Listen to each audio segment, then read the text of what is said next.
So a couple things about myself is my accreditations and awards. I do have my GRI, which is called your Graduate Realtor Institute, is what I've gone through. It's like a mini MBA in real estate. I really pride myself on being one of the agents that really want to get out there and continue to learn, develop myself, and be able to provide the best service to you. So these types of education are really important to me. And also the company that I work for really, really provides a lot of resources for us and opportunities to get educated. I'm a relocation specialist as well. And obviously that's what got us together here today. I am ePro, which is Internet Senior Residential Real Estate Specialist. I've received multiple awards through Keller Williams and also the Super Real Estate Agent that we kind of talked about. And I'm also very active in the community. I'm part of the Eden Prairie Chamber, and I'm also on the Ambassador Committee, which we welcome all kinds of new businesses to the community. This is the makeup of my team. So I do have an executive assistant, Carly. She will handle all the marketing, social media, all the client management with you, and listing and buying coordination. Whitney is my transaction coordinator. She will manage the transaction from start to finish, all the paperwork, the signing, the inspections, appraisal. She's going to keep you up to date on where everything is at in that timeline. And she's also just a great resource or anything regarding paperwork if you need that. I also have a stager that we work with, Laura Bone. She is with 5 Star Staging, and she will be coming into your home. This is all, she is covered by the Guild group, so there's no charge to you. She's going to come in. We're going to do a 2-hour consultation. We'll walk through the house. If we feel like we want to bring in some additional accessories, we cover that as well. And so we will schedule that once you decide that you want to list with the Guild group. Okay.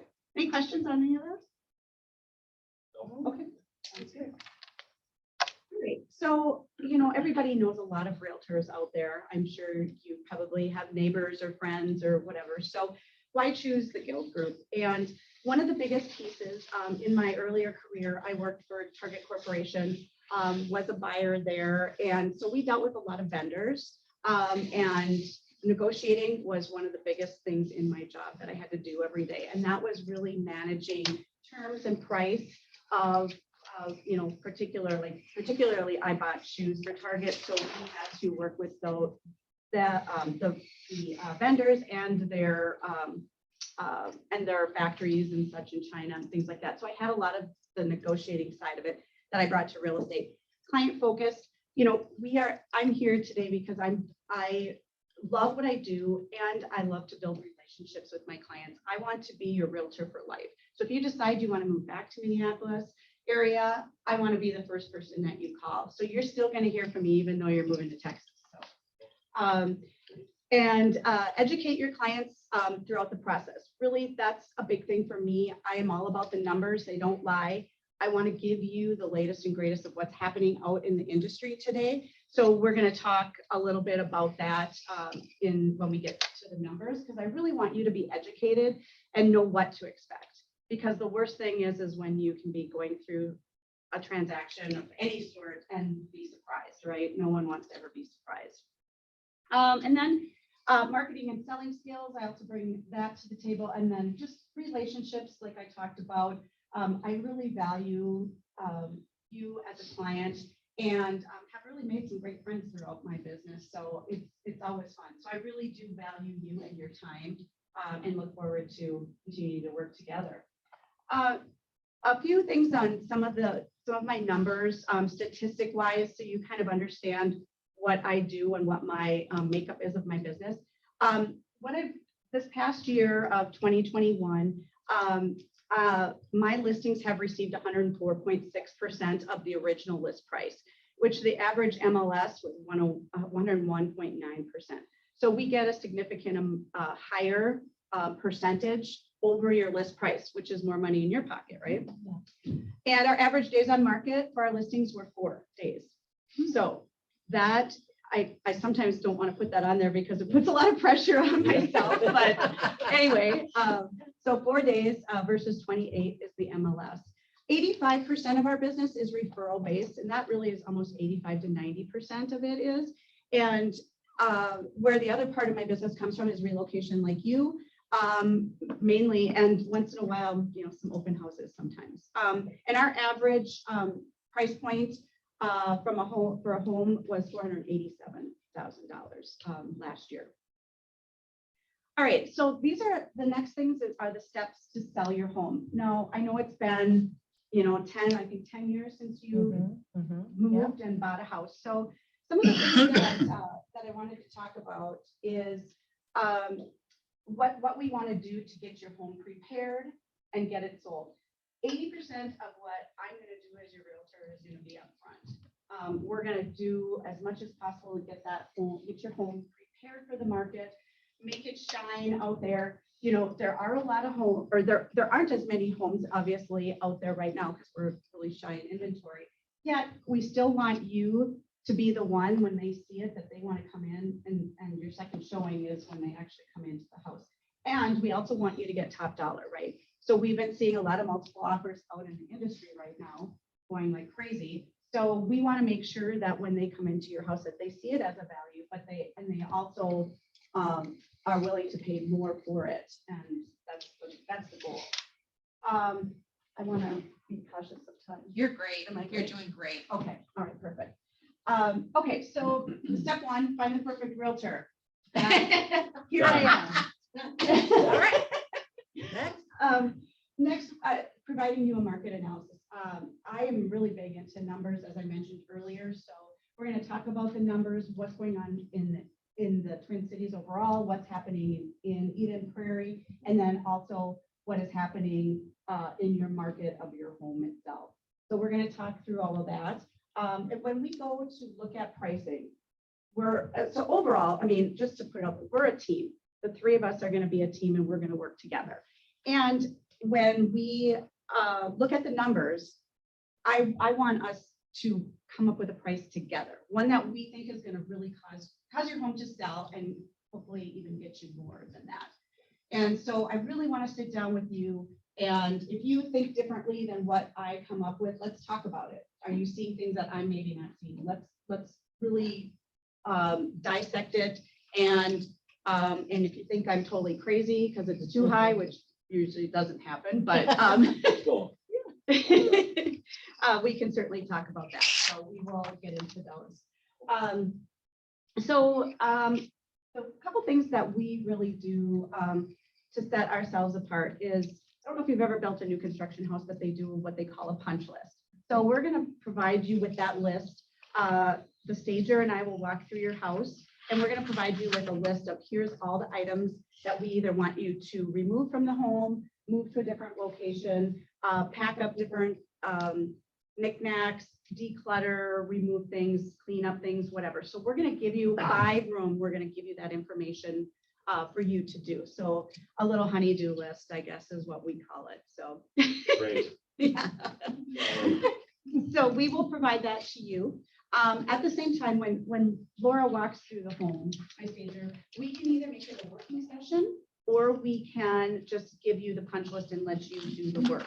So that's kind of your choice.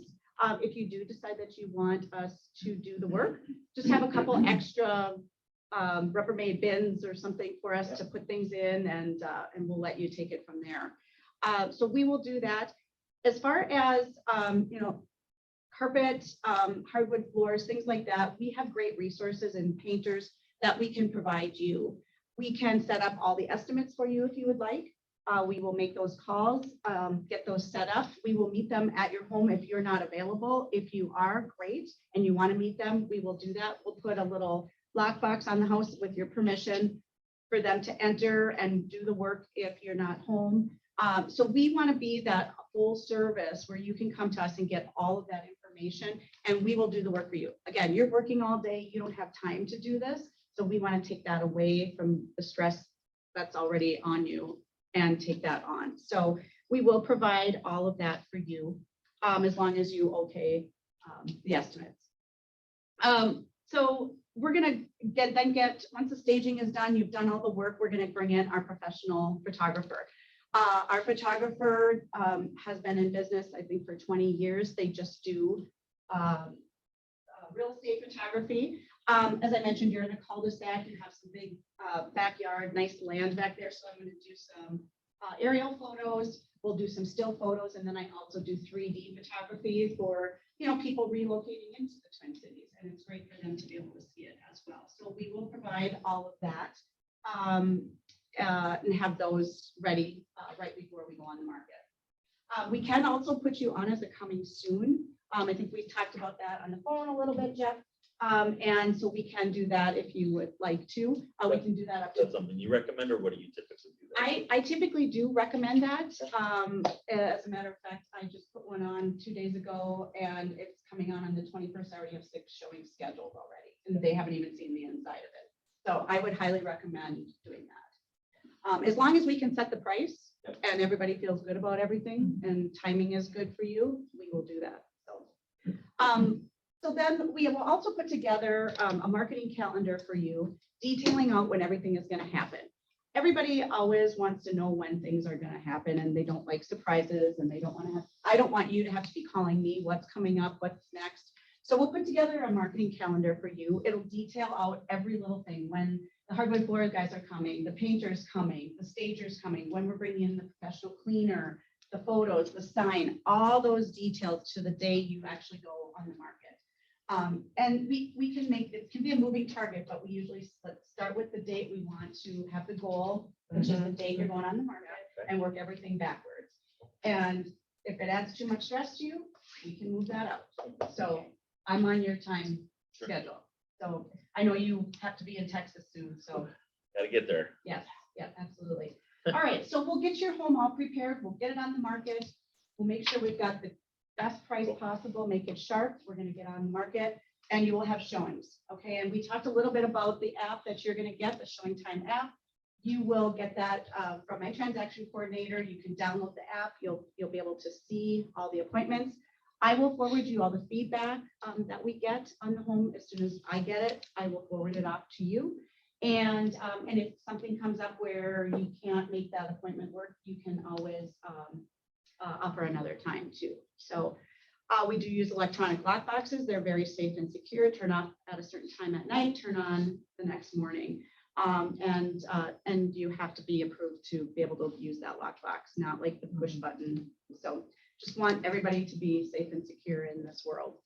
All right, so we're going to get an offer on your house, and we're going to talk about those offers. Hopefully there's more than one, and we can sit down and we'll talk about it. I'll put together a spreadsheet of all the different offers, and we'll go through that, and we'll talk about what the positives and negatives are to each one. And, it's going to be terms and price and what makes the most sense for you guys and make you feel the most comfortable, right? And I think that's one of the things that is really key in this market right now is understanding and knowing, who's, the lenders that are out there. There's some that have better reputations than others, some that get the job done. And then there's also many terms that we can talk about. So we will go through all of that together. And then we'll just kind of go through the negotiations, whether or not they're going to ask for an inspection, or it might be a cash offer. So there won't be financing contingencies, all of that. We will go through that at that time. And we'll just counter back how we see is the best way. And I like to get really strategic in how we can make your offer that much more, the counter maybe back to the buyer, much more attractive, which without maybe giving up some of your money or a lot of it, if we can. So my goal is to protect your net equity always. All right. And so after that, we'll go to closing. We'll talk title and all of that piece. Do you want to put up the market analysis? Okay. So we're going to talk through the market analysis that I did on your property. So you have a 4-level split. I did go back, and I came back to your house. You guys weren't here, but I went and I measured outside. I did confirm that originally you were at about 2,800 square feet, just a little bit over that. I know you finished that area downstairs in the lower level. So I remeasured everything. I came out with 3,071 square feet for your home. So that also helps you to from a dollars per square foot perspective, and also getting you more money for your house, because we want those measurements to be accurate. I don't just take them off the MLS because I'm relying on some other agent or somebody else that did the measuring, and I just want to make sure we're capturing your the true size of your home. So you're a 4-bedroom, 3-bath, 2-car garage on a cul-de-sac. So there are no actives right now to compete with your home. And there's only been 7 homes over 500,000 that have sold in the last month. So there isn't a whole lot of inventory out there. So as we get through this, you're going to see your house at the top is in the blue, and then on the top of each column, so you got pending and you have sold. So pending means it's received an offer and they are through all their contingencies. We're basically kind of going through the ropes of financing, okay, and title.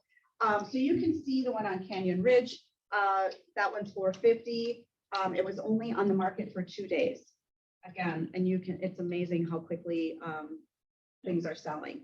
And then if you go to the solds, that's really going to tell us, this is just since the last couple months. And you can see where all the prices have come out. And a lot of those have gone over and have been in multiple offers. And you can see the days on market, DOM is 5 days on the market. So it's very quick, fast and furious out there. So we want to make sure we're going to price your house sharp and make sure it looks great and help you get as much as possible. So as I looked at all of this, have dissected it, my recommendation is, there's a couple that have sold over the $500,000 mark. One is in Cardinal Creek. It's a nice neighborhood. It does back up to 494. So there is going to be some highway noise. It does have a 3-car garage, but you're a 2-car, and it has 1 more bedroom than you do. Or excuse me, 1 more bathroom than you do, but the square footage is pretty similar. So, where I'm seeing your house falling after I looked at this is somewhere between 500 and 550. Would you agree with that as you have, looked at this and as looking at this market analysis, would you agree that's where you feel like your house would fall? Yeah, I would probably say with being the only active, like maybe push it. My thought would be push it up a little higher and leave room to negotiate back down, assuming that offers may come in a little lower, but Sure. leave some room there, I guess would be my thought. I don't know. Yeah. Okay. So, so a couple things. There's a lot of, and I think really we could go either way. My gut tells me to be super sharp. And as you look at some of these other homes that have sold just under 500, they're a little bit smaller than your home, and your kitchen's a little bit smaller. So we do have to, take that into account as we're doing the pricing. And these other homes have gutted their whole kitchen, things like that. So as I look at it, I would recommend going in at about 499 or 5, whatever, to be really sharp, get those buyers in the door and get them really invested in the house. And I do feel that that's going to spur on many offers, because there isn't, anybody else out there, and get you more. Some of these have gone over like by $50,000 or $60,000. So that's pretty significant. Okay. So So go low and negotiate up, not start. and have to go down. Yeah, because you don't ever want to, especially in this market, it kills you if you have to take a price reduction, because if it doesn't sell within like 4 or 5 days, people are like, what's wrong with your home? It sounds so crazy because your house has been on the market for longer than all these others that are selling like in a weekend. So I highly recommend, could we do 515? I think you're gonna impact the market more and bring more buyers in, starting at 499.9. All right, and I put together a net sheet for you. You want? Nope, I would say let's go to closing out for descriptive, getting them to sign that contract. Oh, okay. All right. Sounds good. Okay, so, all right. So let's talk through this net sheet real briefly and we can get to all the numbers so that you know what you're going to walk away with at the time. And I'm sorry, I did not send it to you, but everybody kind of knows what a net sheet looks like. Okay, so we have our selling price at the top here, and I put the 500,000 here. There's a couple lower ones here, but you told me what your payoff was 103,000, and then you also have a line of credit of 50. So I have calculated that in with your interest. As you kind of go down here, you'll see some wiring fees, document prep fees for the title. The two biggest numbers that you see on there besides the sale price is the professional listing and selling fee. So what that is the professional listing fee at 3.3 is the fee that goes to Keller Williams, the company that I work for. And then I have a split with my company. And so that's at 3.3. And then the professional selling fee is what goes to the buyer's agency. So say someone from Edina Realty comes in. So they're going to get paid the 2.7. Edina Realty gets that 2.7 of whatever your sale price is. And then that agent will have a split with their brokerage. So the total commission is 6%. And as a seller, you pay both sides of it. When you buy, you don't pay either side of it. Okay. So that's what those two numbers come out to be. Do we have to pay the buyer's side? That's a great question. That has something that has come up before. And it could be a negotiating tool when we get there, for sure. So we can talk about that when we get offers. If we can have them pay those closing costs, which would in turn reduce your commission or the commission you're paying out. You know, we could ask for that 13,000. Absolutely. Closing fee, excuse me, sorry. Here. Oh, our broker admin fee is $5.99. That goes to maintain your records for 7 years. Make sure we're compliant with the state. Closing fee goes to the title company of $450 of your state deed tax. State takes a little money from you too. And then we're going to have the recording fee at the county to take you off title and put the new owner in. And then we have a conservation fee of $5 that go to the ducks. Love those ducks. Yeah. So when all comes down to it, basically you're looking at walking away with about $313,500. How does that look to you? Fantastic. I'll take it. Yeah. And obviously, when we can get into those multiple offers, do some negotiating there and go over, that's just going to put more money in your pocket. And if we go back and negotiate that buyer fee, that can be also something, you know, where we can reduce your out of pocket or increase your pocket money, and that would be perfect. So if you're all set, we can just go ahead and get everything signed tonight. If you're ready to go, I've brought all the contracts with me. You can go through them if you have another half an hour. You ready, honey? All right. You guys are the easiest brothers I've ever met. I call bull. So we're running out of time. We do have one more appointment scheduled, so. Oh, I didn't get through all of them. I didn't get through all of those. That's okay. I'm gonna start throwing tomatoes. So I don't know if we're ready to sign today. We do have another appointment scheduled, so I think we'd like to hear that one, but. Okay, fair enough, fair enough. So what would cause you to not want to list with me tonight? I mean, it sounds good. It sounds like you have a great team around. You know, I think pricing sounds about right. So I'd be curious to see if another realtor has a different price in mind. That would obviously impact our net, but Sure. That's mainly probably what we would just see what other things might bring. Okay, so price is really your only Yeah, hold back. everything, your Okay. team, your strategy sound fantastic. Okay. So what price would you feel more comfortable with? If it wasn't, would you rather, I mean, because I think we're all in the ballpark and I want to make sure that we agree on price. Yeah, I mean, as you know, those comps were great, but we have the nicest house on the block, so. There it is. We've done some great updates, so we were thinking probably in that 530 maybe. Yeah. That's what we had our eyes on. It would be a great list or selling price. Sure. Yep. So I don't think we're crazy far off, but you know, a little bit higher than where we're at right now. Absolutely, absolutely. So the photos that we looked at, that I sent you online before I came with the kitchens, some of the kitchens were totally gutted, new cabinetry, got a center island, that sort of thing. Those were selling more around that 530 range. Okay. And kitchens are really a driver to get you more money. They're very expensive to update.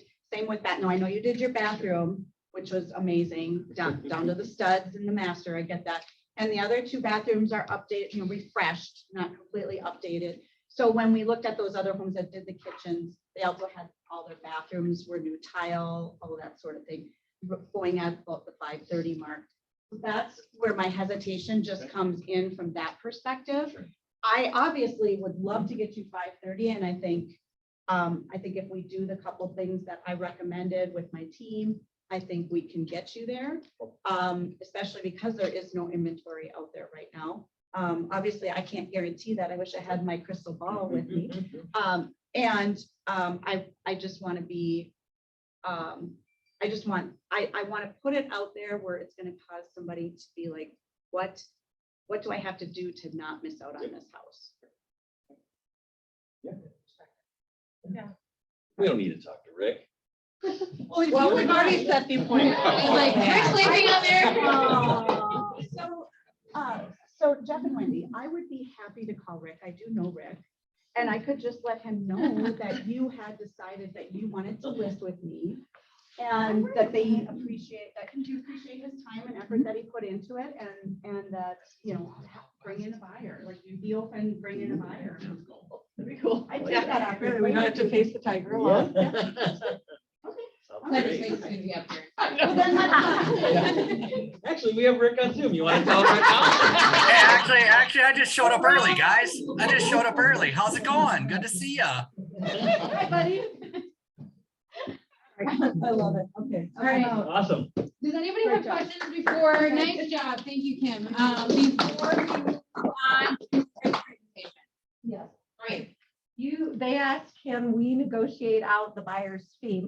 You were meaning the 2.7%, right? And you said, oh yeah, we can negotiate that. Like, how is that even possible to negotiate that out? Like, how are you even gonna get buyers if you're not offering that brokerage and their agent commission? Well, instead of taking the price up, instead of the buyers going super high with a price, right? Right, And then it's got to appraise for that. right. So taking some of that pressure off the price and having the buyer pay some of the seller's closing costs, which is commission. Okay, so you can negotiate closing costs, but like, if Well, he's that's Drawn those up. are those to 530. Right, okay, so closing costs, you can, I thought you were saying like, oh no, I can do away with that 2.7%. Oh, sure, And I was like, whoa, red flag, what's going on here? Okay. Yep, because we forget, there's not, when you think of pure closing costs, right? Like Right. as a seller, there's not much for title and Right. state deed tax, things like that. Right. But we forget that they're paying the full 6% commission. So what can we do, and a lot of times it's a strategic way. So your prices aren't getting super high where you can say, okay, we'll go to this price, but then we'll cover some of the closing costs. It's still the same net to them, Okay. but we're keeping that gap too between the list price and your offer price down a little bit too. So we don't have that big appraisal gap. Right, so what would you say to him if he said, I'm looking at this net sheet, will you take less than 3.3 on your end if I'm gonna be interviewing Rick right after you? What would I say? Yeah, what would you say? No. The best answer. It is. And like in her case, you really didn't justify it. We just went through a litany of stuff that I'm going to do for you. Right, You know, okay. What in here do you believe? Like, I can reduce my commission commission, what would you like me to take out of these services that I'm gonna provide to you? Okay, okay. We're- Good question. So, and you're gonna get it all the time. Obviously, you're gonna be your number Right, one yeah. objection is to be around. And to simplify that, I mean, the money is all going down to the net, right? Yeah. So it doesn't matter where you shift Where it that comes money, from. right? Like, is it to a commission, Okay. what you called actually a professional listing fee? It's still, what is the net? Are you happy with the net, right? Does it matter where the other things go?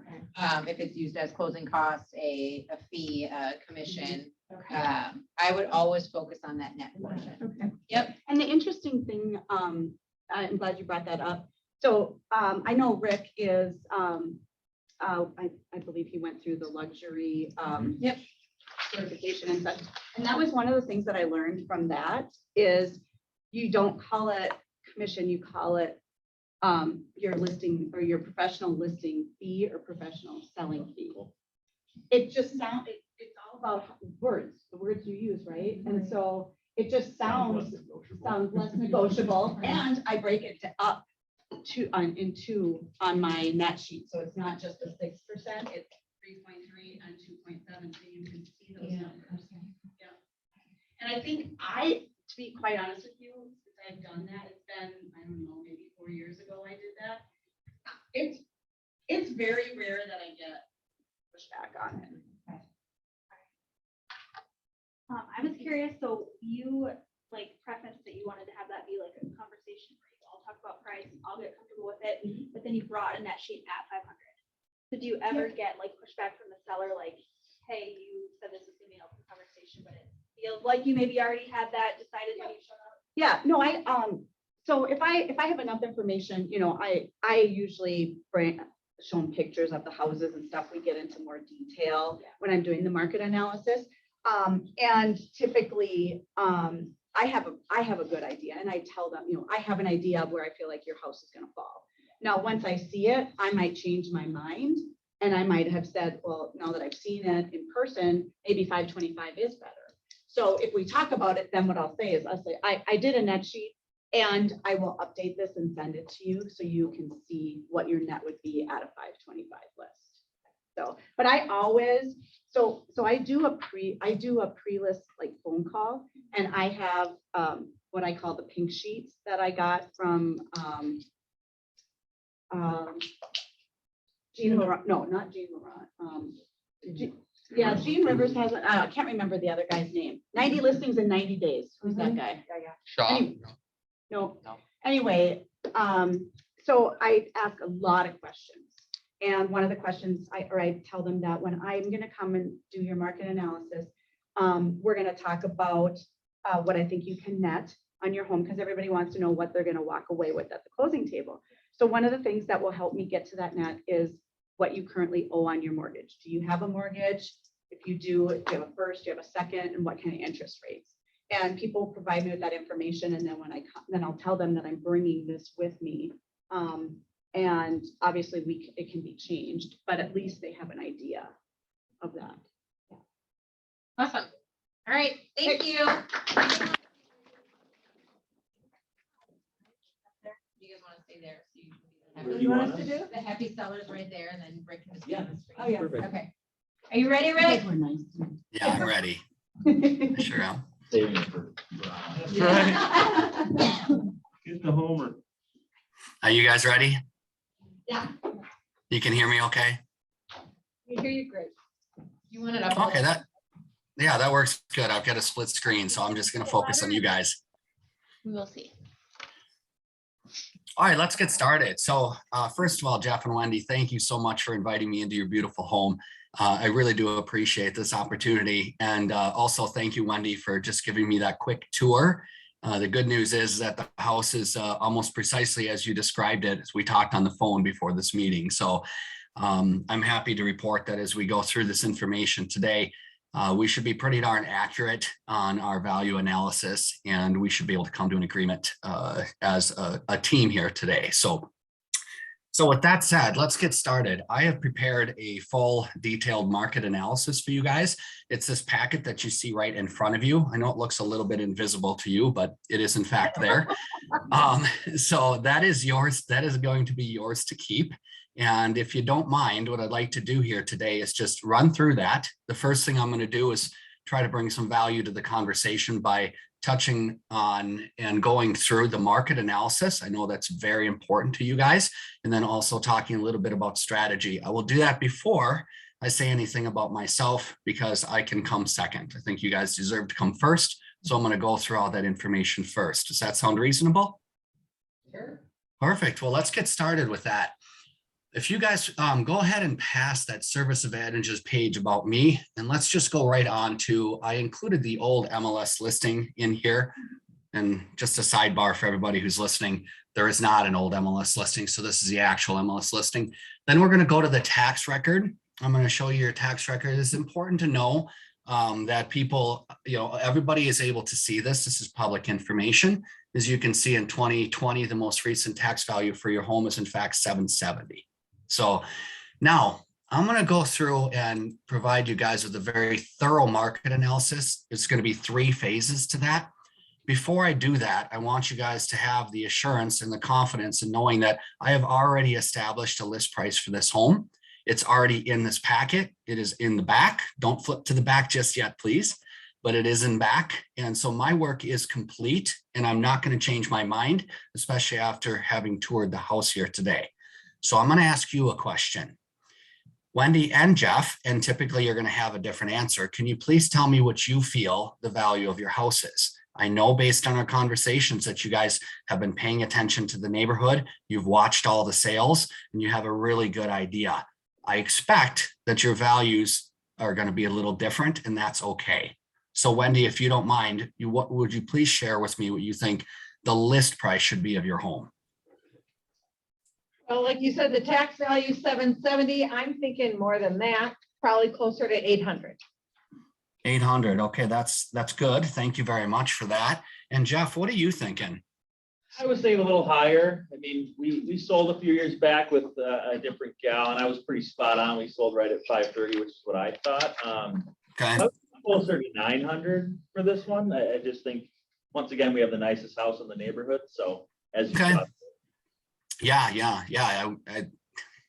You absolutely have a very, very nice house, and especially in consideration to your neighbors. So, well, let's now actually just flip back because I'd like to take some of the anxiety and the stress out of this conversation.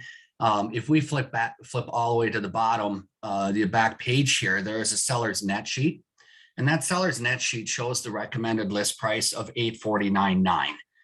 Just to keep things clean, I've got it at $850, but my recommended list price is going to be $849.9. The good news about that is neither of you have to argue with each other right now because we happen to land right in the middle. So that was good work. So before we go any further, I just want to make sure that you guys understand that my goal and my objective here is when we go through this information, when we get to the end of it, I don't have to do any convincing at all. Because the information is going to speak for itself. The research is going to speak for itself as we go through this. And you guys should then have a very good indication as to why I'm going to recommend we list your house at $849.9 today.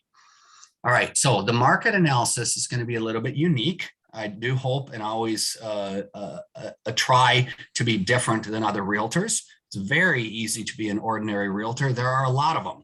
It is extremely difficult to be an extraordinary realtor. You guys can pick anyone you want, and I'm hoping that you choose an extraordinary realtor. My responsibility is to prove to you that that's the type of person I can be for you. So as we go through this market analysis, there's going to be 3 phases. The first phase is where realtors typically stop. This is where you're doing a comparison on similar characteristics. So you guys have a 2-story home. We're going to look at 2 stories and modified 2 stories. You have 4,000 finished square feet. We're going to look at 3,500 to 4,500 finished square feet. You've got 4 bedrooms. We're going to bracket those. So we're looking at similar characteristics. Does that make sense? Okay. And this is also what an appraiser is going to look at. That's our first phase. However, that's only a starting point.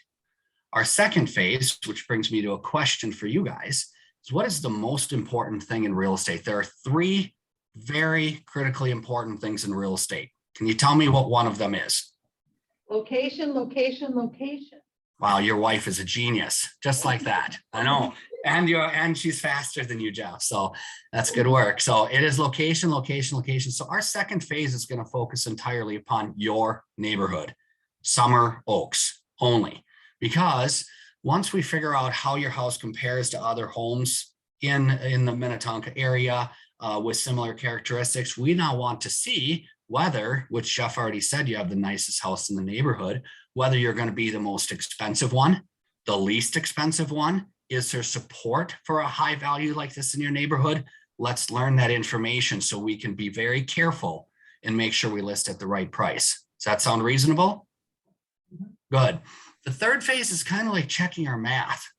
So now that we've done the work and we've done the research and we have an idea and a perception that the best list price is going to be $849.9, we sure as better know what else is out there for competition. So we're going to look at active competition in our price range. Once we get there, if we find out that there is no active competition, that's tremendously beneficial to you. If we find out that there's 5 homes that are active and they're all new construction, then we know something very important about what the condition of your home needs to be. Make sense? All right, let's roll through this. And I'm going to go pretty quickly from a timeline standpoint, because I know you guys already have this and you've reviewed it, but I'm just going to hit some high points. Looking at comparative market analysis phase 1, you're going to see on the cover page for it, the brackets that we've got. Single family, 2-story homes sold in the past year, essentially 3 to 5 bedrooms, so on and so forth. Okay, the next page is a summary. It's important that we pause on that. So first of all, can I ask a side question? Can the class see this PowerPoint? Yeah, you guys can see it. Okay, good, perfect. No.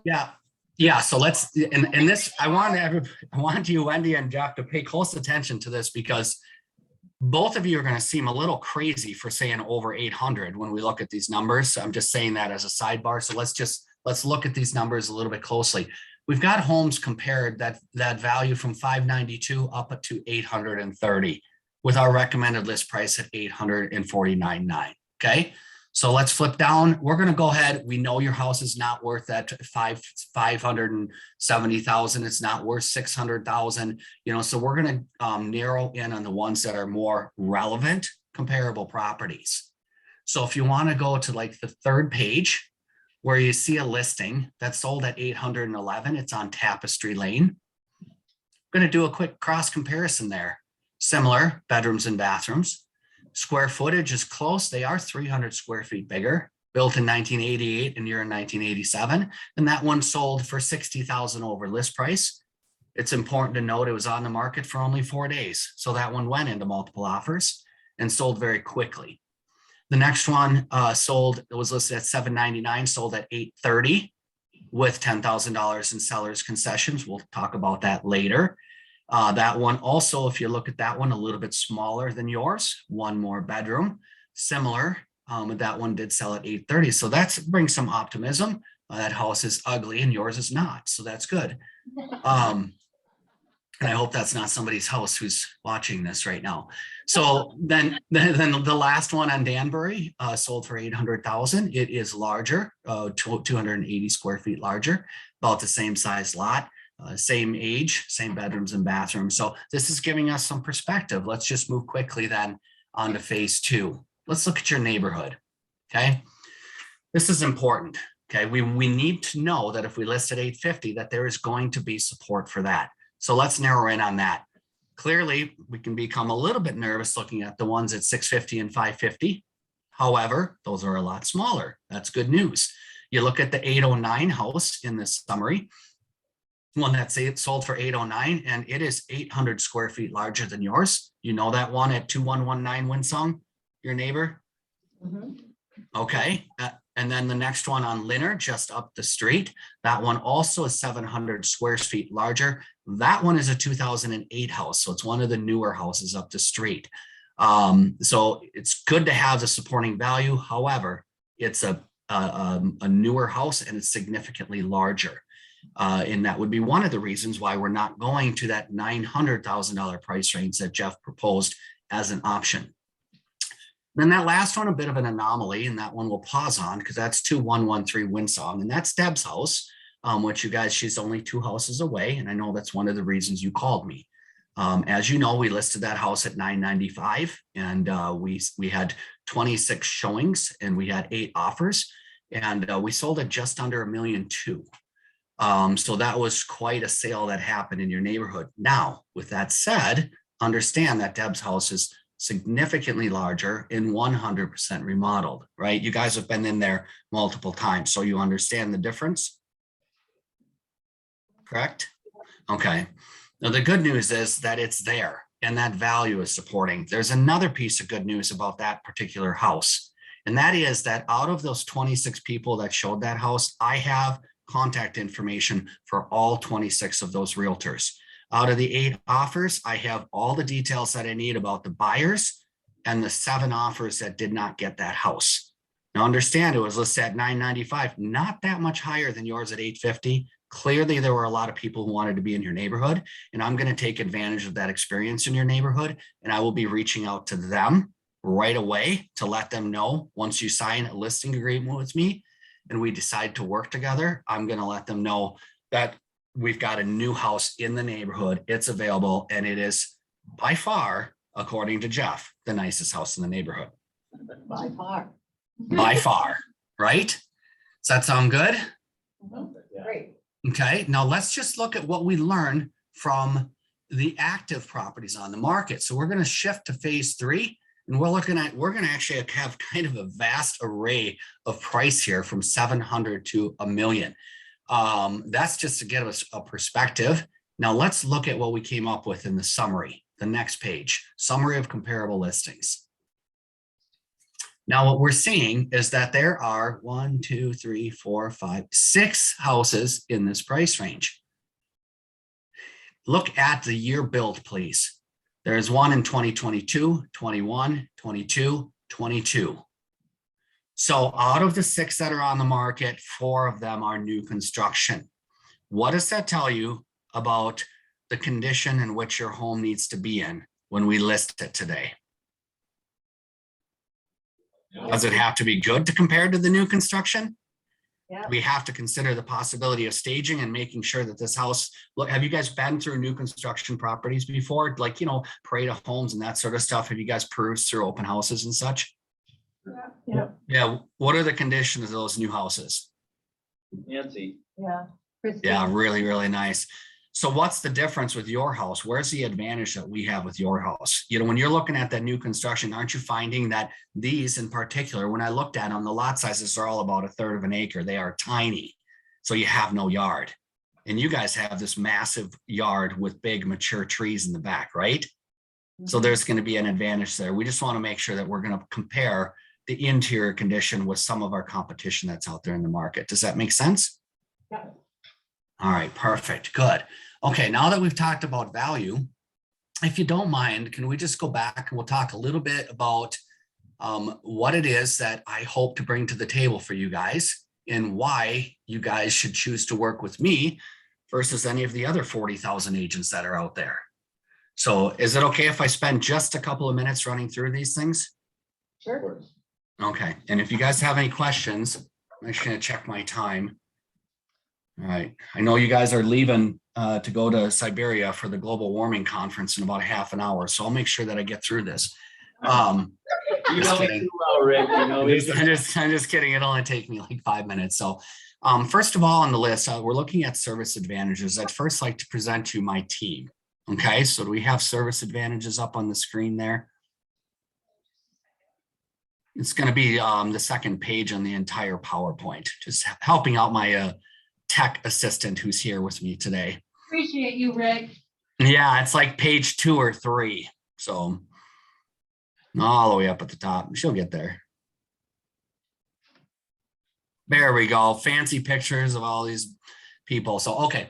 So first of all, I'd like to present my team, and this is very important. Okay, so it's myself, and then my business partner, Sherry Welly, and her daughter, Jordan Welly, is the director of operations.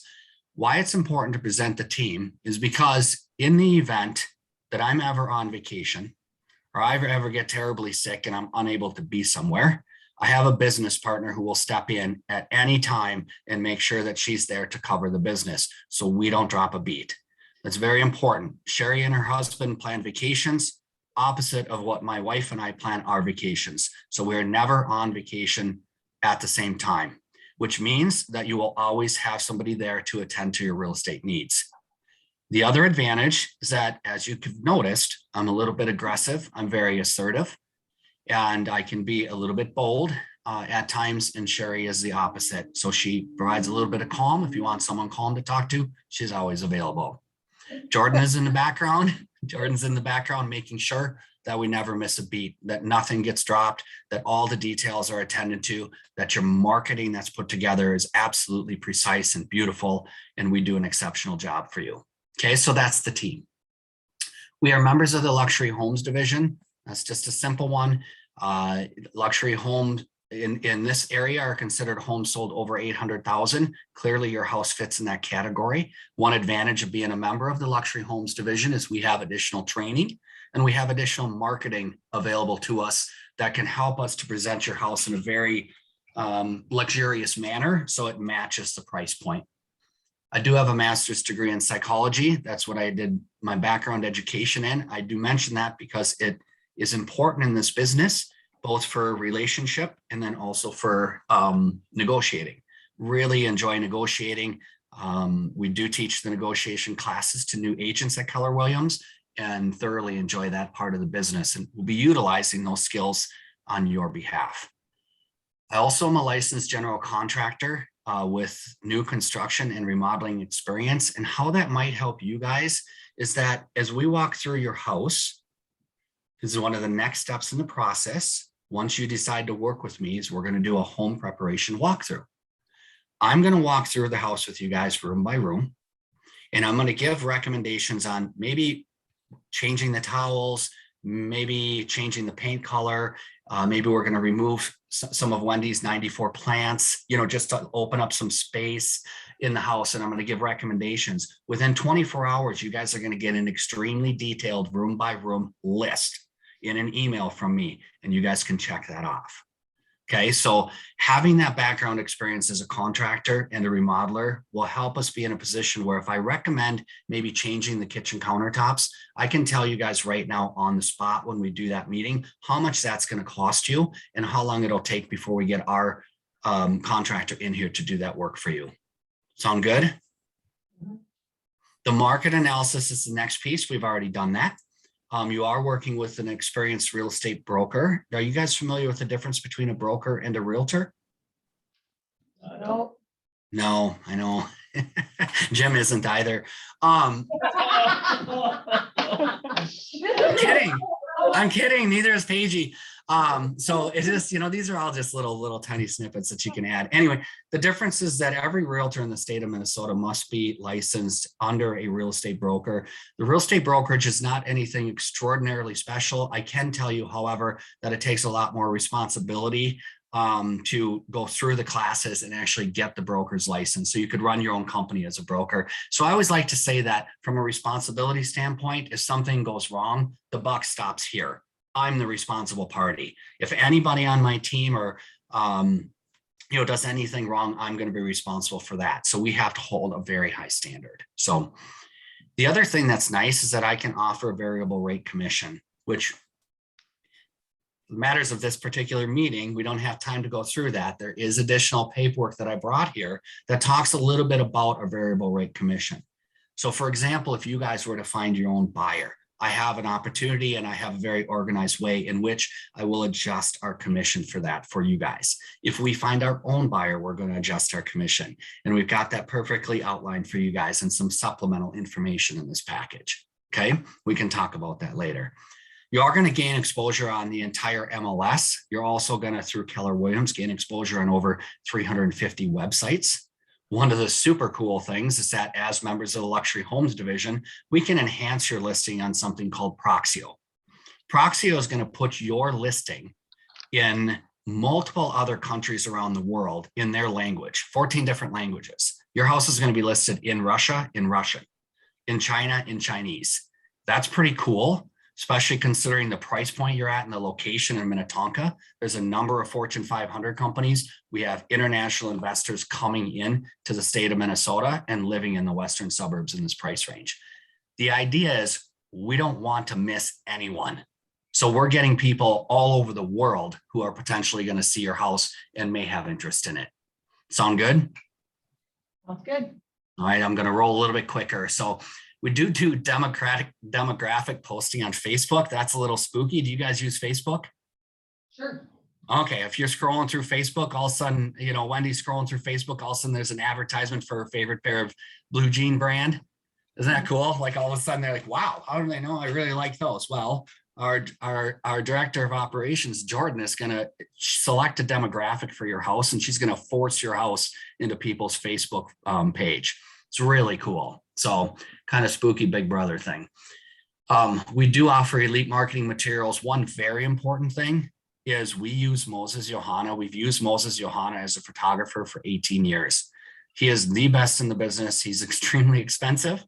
But I can tell you, just last week, he shot a house for Sherry and I at $3.5 million, and he's going to be shooting your house. So he'll do the photos. He'll do a full 360-degree virtual tour, not a put together one. It's going to be a beautiful walkthrough 360-degree. He'll also be doing aerials of your home because, again, one of the things we talked about that's most important is your very large, open, private yard, right? We want to capture that. And that was one great advantage in selling Deb's house is she also had that large yard, and having those aerials made a huge difference. So you are going to get the best in the business. But wait, Rick, you said he was very expensive. Is that something we have to pay for? No, absolutely not. That's something that we pay for. The only reason I mention he's expensive so you understand that we appreciate the value of this service. It's so important. Have you gotten online and you're scrolling through Zillow, Trulia, you know, which are really crappy sites you shouldn't be on anyway. But if you're scrolling through Keller Williams, MLS Online, or Realtor.com, and you see somebody took a photo with their iPhone, don't you just scroll right past those houses? How could those be any good, right? Now you're selling a luxury house at $850,000 for higher than any other house has sold in the past year and a half at that size with those same characteristics. Don't you think it needs to look the best that it can? It needs to be presented the best, and we will pay for that. Okay.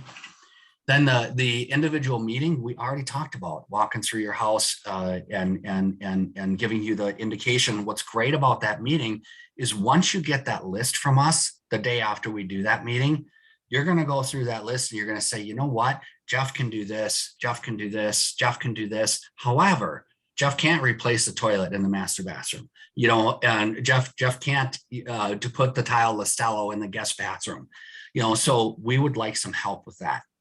Well, I already mentioned that based on our experience as a licensed general contractor, anybody we bring into your house is not just going to be a referral. It's going to be somebody that I've already worked with. These are subcontractors and vendors that I've worked with over the past 20 years. People that I trust, people that will give you a good price, people that you can trust going into your house and getting that work done for you. Does that sound good? Perfect. Okay, a couple other things. We will do public open houses. I'm going to ask you guys, I should ask you this first. How do you feel about public open houses? We hear houses sell from them all the time, so. I thought it was just we probably normal. should. I thought everybody did that. Good. Okay, that's good. I'm glad because we do open houses. There's a reason for that. So last year, the National Association of Realtors reported that 7.5% of homes sold directly related to an open house. Actually, I correct that. Because of the pandemic, I believe it was closer to 5% of homes sold directly related to open houses. At the same time last year, 15.5% of homes sold because of a sign in the yard.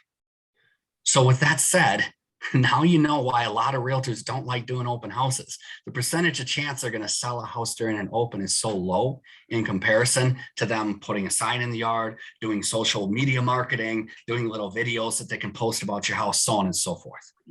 Here's why we do opens. I presented to you my team, and I want you to know that last year, 26% of all of our sales last year were directly related to an open house. Why do you suppose that is? Good what you do. Okay. We've already expressed that one of the things that we're going to do is we are going to do that home walkthrough. We are going to learn everything about your house, every single detail about this house. So when we do open houses, it's either myself, my business partner, Sherry, or it's Jordan. It's somebody who knows your house thoroughly. And when people come into your house during an open, we're going to form a relationship swiftly. We're going to allow them to walk through the house, and then we're going to provide them all the details that they have, that they ask for. Now, before they leave, we're going to ask them if they've got any objections, anything you didn't like about this house. And I know, Wendy, you really, really love your bright red cherry cabinets you have. But one of the things that we know that people might have an objection to is the red cherry. And so what we're going to do, if somebody says, I like everything except for the red cherry cabinets, we already have an estimate from John Coleman for $3,500 to enamel your kitchen cabinets. So before someone leaves, that objection has been handled, and they can leave knowing that they liked everything about the house except for the kitchen cabinets, which now they have a resolution to it and it's no longer a problem. Does that make sense? Yep. One of the reasons why we do the open houses, and it can be very successful. And you know what? It's just like asking you guys to allow us to do a 2-hour showing on a Saturday.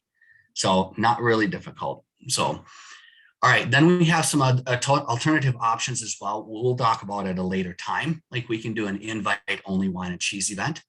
We can do a catered lunch once a month. The Luxury Homes Division hosts a catered lunch. We've done many of those. We can do that at your house, and that draws a lot of attention for luxury homes like this.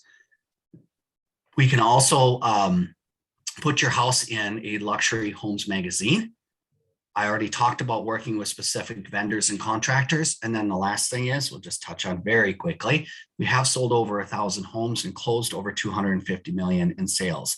So we do have some experience working in this business in this area. So now, do you have any specific questions before I move on to just a couple other very important things? Covered a lot. Okay, so I don't want to overwhelm you. I do want to talk to you guys very briefly about what our strategy would be. It's the same strategy that we've held with the previous 15 to 20 homes that we've sold this year, including your neighbor Deb's. Okay, so what we're going to want to do is we're going to want to get your home perfectly ready. We're going to want it in perfect condition. Then we will list it on a Monday as coming soon. Are you familiar with the coming soon process? Somewhat. That's where your house will be actually listed. People can see it online. We will have magnificent photos. It will be picture perfect online, but nobody can show it during the coming soon period. So we'll list it as coming soon on Monday, and we'll make the first available showing time on Friday at 8 a.m. Then we will, go ahead, Wendy. What's the point of that if they can't see it? Okay, I'll get you there. That's a very, very good question. Okay, so we list it as coming soon on Monday. They look at it online. They maybe drive by and make sure it's in the right neighborhood. Maybe there's not too much road noise. Maybe they don't like the neighbors, so on and so forth. Maybe they don't like the color of the house. So they get an idea of the house, and they also reach out and ask some questions. Hey, do you have disclosures about the house? Why are they moving? So on and so forth. And we can answer all those in that coming soon period. Then they have an opportunity to physically show it on Friday, starting at 8 a.m. We will then schedule an open house Saturday from 11 until 1. We will receive offers on Saturday, and we will review all of those offers on Saturday evening. So what happens is that as if this works the way that we anticipate it will, because the situation that you guys are in with your price and your house, is that we will get multiple showings scheduled, hopefully around 20 on Friday and Saturday. We should get multiple offers, hopefully between 5 and 8. As those offers come in, I will be sending those to you via email one at a time as they come in. That's my responsibility. Send you offer number 1 with a summary. And then 2 hours later, offer number 2 with a summary. If it goes as planned, then on Saturday, I will call you and we will decide we'd like to set a deadline for when everybody's offers are reviewed at the same time. And I would recommend that we do that. It'll be sometime Saturday evening. We'll go through all those offers. We'll work together. We'll negotiate, and you guys will get your house sold. Does that sound like a good plan? Yeah. Okay, very exciting. So now that I've gone through all of that, I'm going to show you guys the seller's estimated net sheet. And if you want to go to the very, very bottom, I'm not going to hit on all the details here, but I will hit on a couple of very important points. I know you guys have seen these before. So the most important thing that we'll touch on first is the agent commission. So understand that I do charge 6% commission. 6% commission is broken down. 2.7% of that is going to go to the buyer's agent, and I'm going to collect 3.3%. I've been charging 6% commission for the past 22 years. Every year I've been in the business, I've charged 6% to my brother to sell his house. It's not an exorbitant number. It's what I consider a fair price for the work that I do to sell your house. Do you guys have any concerns about the commission that I'm recommending that I charge to you? Yeah, I mean, we met someone that said they do it for 5, so it would Okay. be great. Good. Good. And if you could give me just a moment to respond to that. Yeah. Okay. And I appreciate that. And this is what I can say. A couple of things. It's important to know that you will get what you pay for. And I'm sure you've heard that before. However, let's just take this route. When you look at the history, and I do have a sheet here and at the end, additional materials that we're going to go through later after this meeting's over.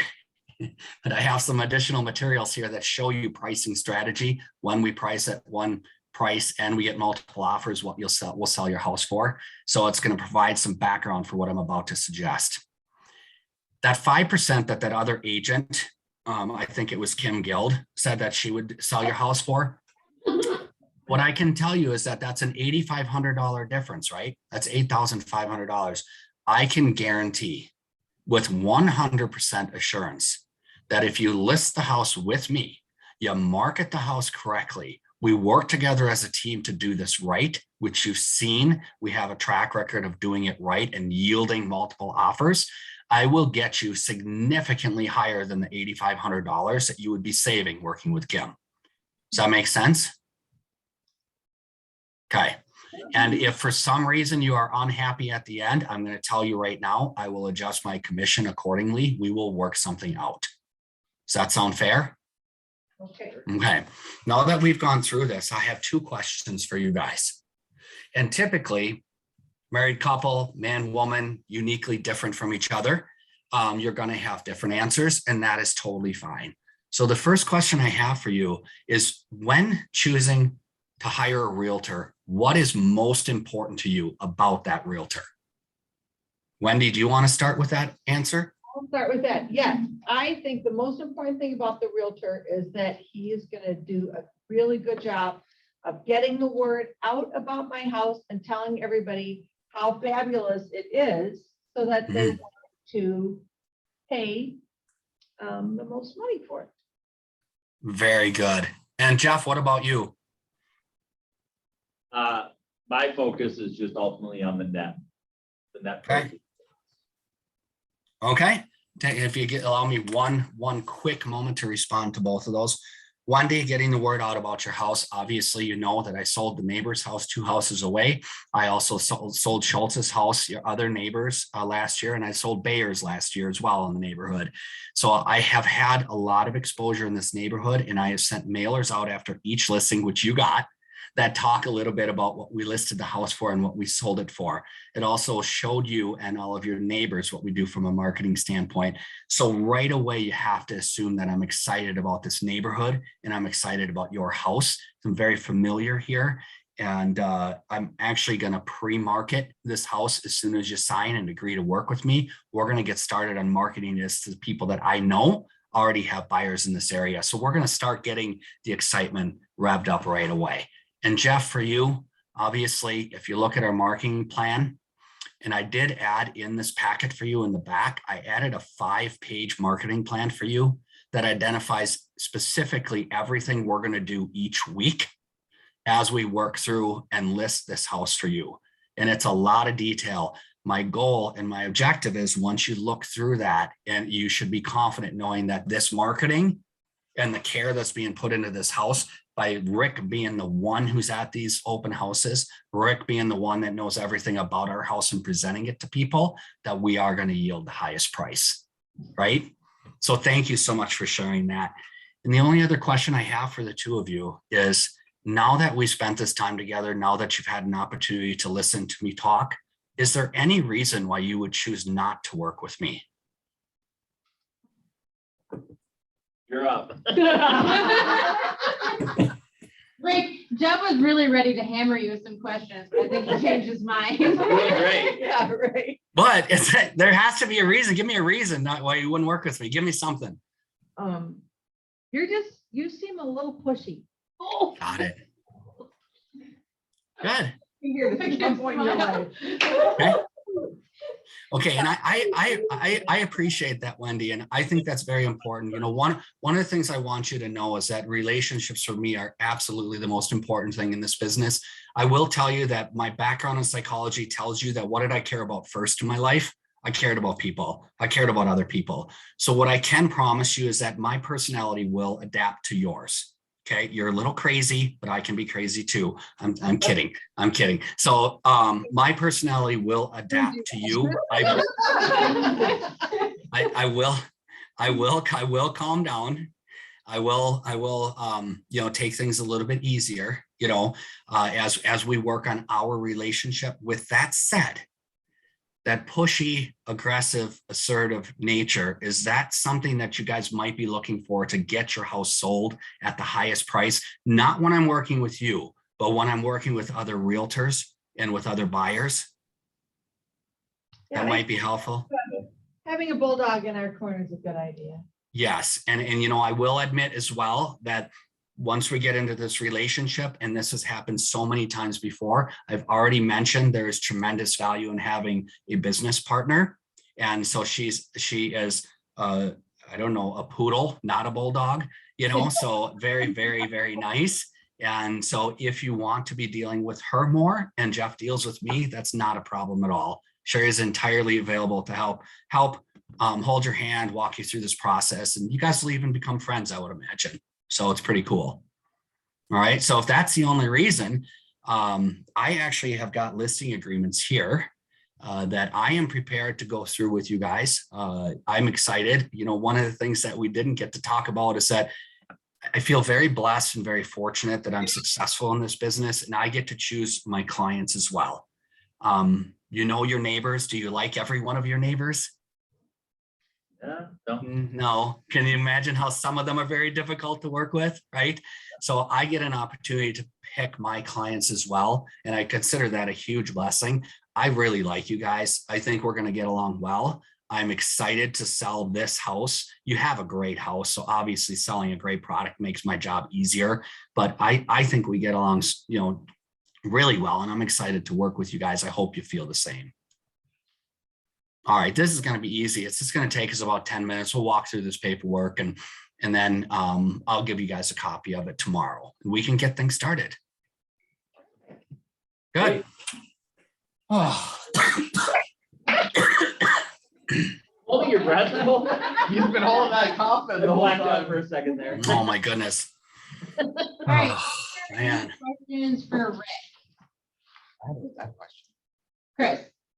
Hey, Rick, when you're going over offers with your clients, do you usually just do it over the phone, or do you just always email them, or do you sometimes do it in person? Yes. So there's one process in which we go through, and I know I answered yes to all of those. There's one process in which we go through that is extremely refined, and it's very important. It is our duty to present offers as they come in, and realtors forget that. We're not supposed to hold on to offers until the best and final on Sunday ever. So once an offer comes in, it's supposed to be presented to the seller. So am I going to get in my car and drive to the seller's house every time I get an offer? No. So what we do when offers come in, if they come in Friday night at 8 p.m., I tell these guys in advance that I will be emailing you the offer. I never email them the offer without a summary. I also prep all the agents who are writing the offers. Please put in a summary to make my job easier. I will present offers as they come in. If we get multiples, my clients may choose to wait until review. However, we're not going to wait 3 days. We're not going to wait for the people who knew this house has been on the market for 5 days and are scheduling a showing for Sunday. If they're out of town and they can't see it, we already have an open house scheduled for Saturday that can send their clients through. So we send those with a summary, offer number one, and I put the realtor's name after that offer number one. So I put offer number one, Kay Mustine. right? And then I put offer number 2, Welly. And so because it's easiest to find those, the agent's name connected than it is to the buyer. And then we summarize it and they all go in. And then at the end, when we do the review, we pretty much look at 2 or 3 of them and decide what to do. Thank you. Any other questions? Maureen? So I was going to ask you, when Jeff was talking to you about the other agent that offered a lower commission. Yeah. You said that if you are unhappy, I wrote it down, if you are unhappy at the end of this, I will adjust my commission. We will work something out. Is that something that only you can do because you have a brokerage license and you can offer a variable rate commission? I'm guessing that's not something the rest of us. So that's a good question. So I highly encourage you to form a very good relationship with John Butler, because there are going to be circumstances in which you will need to get permission to adjust your commission. And if we're following suit that like we have in the past, you either have to talk to Jim or if you got to talk to John. I don't know how that works, Kami, but it is something that you can do. And obviously we're in the business to do business. And so if you're ever going to adjust, there may be valid circumstances in which those adjustments are granted. And each one of you have like in your agreement, there's a last page of it says a TL in order to reduce your commission on the front end or whatever. There's a TL piece that you can talk to the team leader. So you can talk to Kami about that. The whole piece on that is you guys have we all have a lot of spot on our play. But the whole idea is we don't want to be a discount brokerage, right? And one of the things, Rick, I heard you say is you have a plan for lowering your commissions based on a certain aspects of things happening. So if you bring a buyer, I lower it by this. If you bring this, I lower it by this. And so that it's not, there's 2 things I would say. Rick, how many times have people come to you and said, I want you to lower your commission because you did a bad job? And the other piece is how often does someone bring their own buyer and you lower their commission? Okay, good question. So is Katie still with us? Yep. Can you go to slide 32, please? And this is something that won't be permanently shared, but because it's us, but it's something I'll share with you now. It's recorded, Rick, just FYI. Yeah. Oh, great. Yeah. So anyway, commission. You don't want something. Well, these are additional pieces that we've got in here. So let's just hit on these real quick. Okay. Page 31. Can you guys see that yet? Okay. 31 is going to be pricing strategy. These are houses we've actually sold. When somebody says, like we had in Kim's situation, hey, should we list it at $499 or $529? Well, I'll send you guys this if you want it. This is perfect evidence as to why to list at the right price. Because if you don't list at the right price, you're not going to get the attention and you will not get multiples. Not getting multiples does not drive that. It will put you in a position where the price doesn't go above what the list price should have been. So then the commission structure. So Kevin asked, first of all, have I ever adjusted it because of not doing the job correctly or because somebody was disappointed? Never. So will I? Yes, but I've never done it. If somebody's disappointed, I want to get paid for the work that I do. And that's how our commission structure breaks out as well. If a seller brings in a buyer, all I really care about in a listing agreement is I'm getting that 3.3%. That's what I'm getting paid to sell that house. If there's a way for me to pick up a buyer and earn more money by doing that job, then I'll get paid for that. But the reason we break it down is because we want to get paid for the actual work we do. So, and I will admit, I'm not that, this doesn't happen very often, but I will admit that I have never ever in all of my career charged 6% total. I've never gotten a full 6% on any listing. I have hundreds of times gotten 4.5% and 5% on listings because I'm starting from a fair playing field, letting my sellers know I'm going to charge them fairly for what I'm doing the work for. And they appreciate that. And it opens the door for an opportunity for me to pick up additional buyers, for me to work with one of their buyers and have the trust starting at a good place. Does that make sense? Yes. Okay.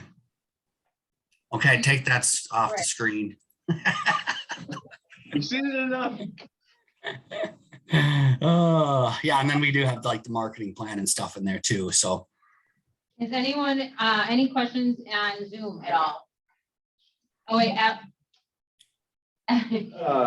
So if you have a agreement on 6% commission and then someone down the road brings a buyer to you, how do you adjust that after you agree to the 6%? Do you know what I mean? Am I? Just amend the listing contract. Well, that's when you read a listing agreement, the listing agreement shows that 2.7% is going to be paid out to the buyer's rep. Now that's variable. I mean, first of all, the commission is an agreement between the listing agent and the seller. And only, not any other company, so on and so forth. It's the listing agent and the seller. So if the seller knows based on the listing agreement that 2.7% is going to a buyer's agent and there isn't one, then that is entirely flexible. Does that make sense? Yeah, thank you. Mm-hmm. There's also a field in the residential input form that will say variable or Yeah. not. in there Yep. that you Mhm. can set to. Yep. any other questions for Rick? Maureen? Challenge. I know I keep asking questions. I had a listing where buyers called me unrepresented from Vermont. And they ended up wanting to be represented by me on my own listing. We went into multiple offers, and when I was negotiating the multiple offers, I got very bullied by another agent asking me a million questions, like trying to say, like, this is an unfair negotiation because you're representing buyers that have their head in the game. And he asked me, like, are you offering a variable rate commission? And I said, no, like, they're not getting a discount. They're not, I didn't know if that was something I should have been doing or not be doing in order to make it fair, because at that time I represented the buyer and the seller, and we ended up winning, Yeah. even though I couldn't advise them on price. Well, keep in mind again that a commission is an agreement between a listing agent and a seller, not a listing agent and other buyers writing offers, not other brokerages, none of that. It is an agreement between a listing agent and the seller. So that is none of their business whatsoever. If you want to disclose that it's an unrepresented buyer, that's up to you. Before you disclose the nature of any other offer, you better ask your seller if it's okay and appropriate to disclose any of that information, because otherwise you cannot. So just, keep it, it's between you and the seller. It's nothing to do with any other agent. So. You can tell that other agent that you're not allowed to disclose any of that information at this time. Your seller is giving you. And she does, They're gonna Well, get- I was on the phone with Jim like crazy because the guy Well, kept call your broker, call your client, call your broker. And I was like, oh my gosh, it was tough. well, you bring up a great point though. One of the great points about that situation you were in, there's 2.7% of commission that's flexible, that can be used to negotiate in that particular circumstance. Okay. That's a lot.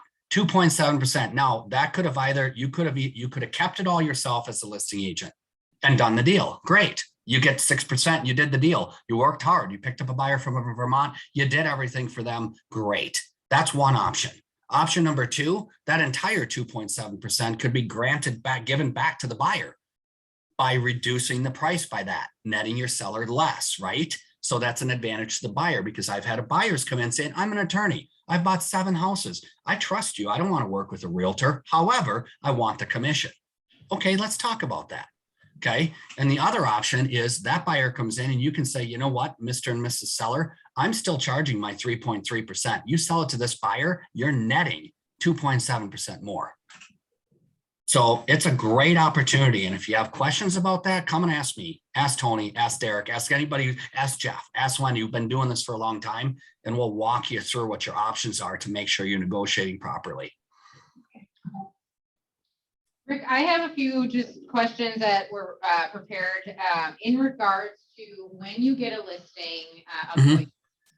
You mentioned that you have a phone call prior to. So what does it look like prior to the appointment? Do you have a pre-qualifying phone call, and do you send anything out via email or mail? And if so, who does those? Yeah, so the phone call, yes. We don't send anything out at all. Our objective is to what I did today is supposed to win the listing agreement. It's that presentation in person put it all on the table, have everything extremely organized, which means you must prepare. So the preparation is twofold. One, Jordan starts doing research on the property immediately before I make the phone call. The last thing I want to do is call these guys about a house that's 2 houses away from one I sold and know nothing about it. Think it's 5,000 square feet like every other house in the neighborhood, only to find out later it's 4, and look, incompetent. So do the research first, make the phone call and ask the pertinent questions. If I can't find a lot of info on research, like, did you guys finish the basement? And now you've got an additional bedroom, bathroom, and rec room. If I can't find that, I must ask those questions. Because once I get to that listing appointment, this is all or none. I walk in there, I tour the house, I look at the condition. I asked Wendy to send me a couple of pictures if she can in advance, because I'd like to see what their kitchen remodel look like. Because it's never been on the MLS before. So do the prep work, make sure you know what you're getting into. Come in with a confident price point, because look at what we did. One of them said 900, one of them said 800. Jeff, unless he's really a nutcase, after looking at the information, it should be super easy for him to have the confidence that 850 is the right number, right? And that 900 is not.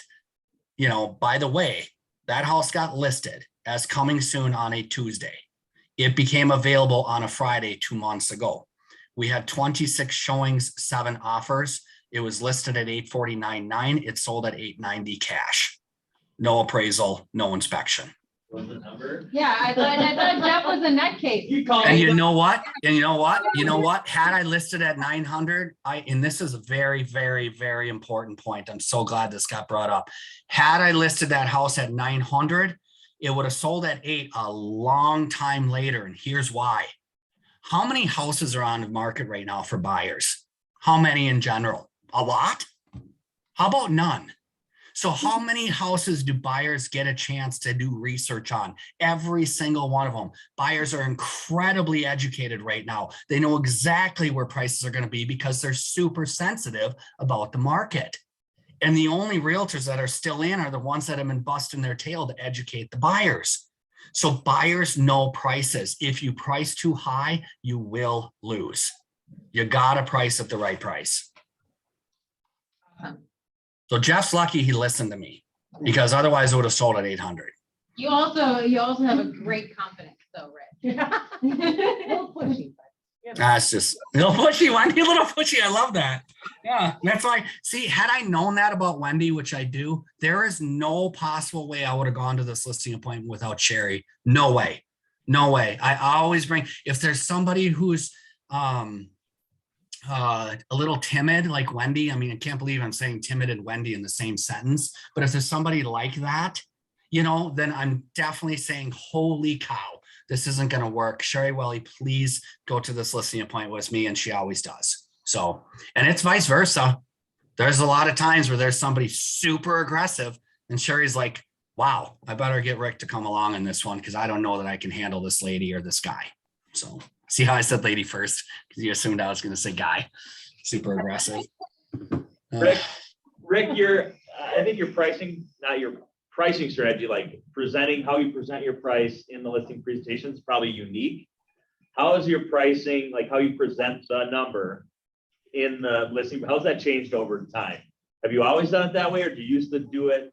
Did you do your appointment, send them the number later on? Like, how has that evolved? How have you gotten to that point? Well, the only time that I have to send them a number after is if it really is an obscure property and it's really something where you don't have the research and there's so little information because it's never been listed and you don't know the people. So there are circumstances in which I still provide them as much as I can, but I don't put a net sheet in there. Sure. So I still do the market and then I don't put a net sheet, and then I say, you know what? This market is actually super inaccurate because you didn't tell me that in your 2,000 square foot Rambler, you finished the whole basement and it's actually 3,800 square feet. So this whole thing's inaccurate, but I want you to know I at least did the preliminary work based on what I assume the house is going to be. And then I'll go back. The one thing that I've done the last 2 years that has been massively advantageous is the point in which I go in and ask you guys to tell me that price. Because the one thing I didn't show you is there are times when I will have 3 net sheets. I have the packet with me. I'm holding on to it. I have it before I present it to you. And Sherry and I are holding it, or it's on our side of the table, right? And I say, okay, what do you think? And one says 900, one says 800, and I've got an 875, an 850, and an 8.25 in there. I tear those two out carefully without them really realizing what's going on. I leave the 850 in because I know we're going to be on track, and I just saw the house for the first time. Sometimes when we walk around, I'm like, holy moly, Wendy destroyed this house with her colors. This is going to be impossible to sell, you know? So I then take the 875 and the 850 out before we even start talking, because the house is in such unique condition. So. Kara. Would you ever suggest doing all three of those numbers on the same net sheet? It gives you three chances to No. write up a number. No, that's a great question, and absolutely no. And here's why. It is very important. You guys, if you don't start as a professional, you will not end as a professional. Real estate is not about getting a listing agreement signed at all. Real estate is about getting a listing agreement signed, listing the house properly, selling the house, and closing it, and having the client happy. If you don't start as the expert professional, you will not finish as the expert professional. If you don't know the number, then don't know the number. You gotta get to a point where you know the number, you know, and some are significantly harder than others, you know. So that's when you bring in other people to say, hey, help me out with this market analysis. I'm not super experienced in this area in Minnetrista, you know. Go to other people in the office and get that number so that you can be the professional, because once you set that price, then you've got to focus your attention on selling it right to get the highest price possible and confident at that price. I just sometimes like presenting the different numbers to show them that at the end of the day, none of us know what the actual price is going to be. So I think your house is going to sell for 850. So I just want to show you, here's what your numbers look at 800. Here's what it looks at 850. And here's what your numbers look like at 900. This is just an initial idea of what your bottom line could look like and how all these numbers change based on those prices. Yeah, don't like the idea of wavering. I like the idea of, if it goes the way that it has been going in the recent market conditions, then our expectation should be this, that we will get multiples. It'll drive the price over. Do we know how much over? We don't, but our objective is that we will get at least this list price. And if we do it correctly, once you set that, then the conversation I have with Jeff and Wendy for the rest of the time lays out. For example, when I say now, they say, you know what, as we do our home prep walkthrough and half of the furniture is bright orange, you know, and they've got the shag carpet, and they're like, "Gal, we're considering staging. Should we stage?" Well, you know what, guys, we already talked about the fact that you're at the top of the market, highest price listed in the last year and a half for a house of this size in your area, one of the highest in the neighborhood, right, for the size. So we do need to have it in the very best condition possible. You're also competing against new construction. So let's make sure and stage this house, because we do want to get the multiple offers. Now, the only thing that can go wrong is the entire system fails. However, the system is devised to work. So you have to trust it. You have to stage, you have to use Moses, you have to do the opens, you got to do the coming soon, you got to make it available for an open house. Regardless, if you're sick, then have someone else do it. You know, you got to do this that way. It's got to be done. If you have any question about that, talk to Connie about Lowell's house. That was all timing. It was literally timing. The timing had to be right. You know, and she marketed it right and did the open house, and everything fell into place. You got to commit to doing it right. That's my recommendation. And be stable. Any other questions? All right, thanks, Rick. Thanks, Rick. Thank you.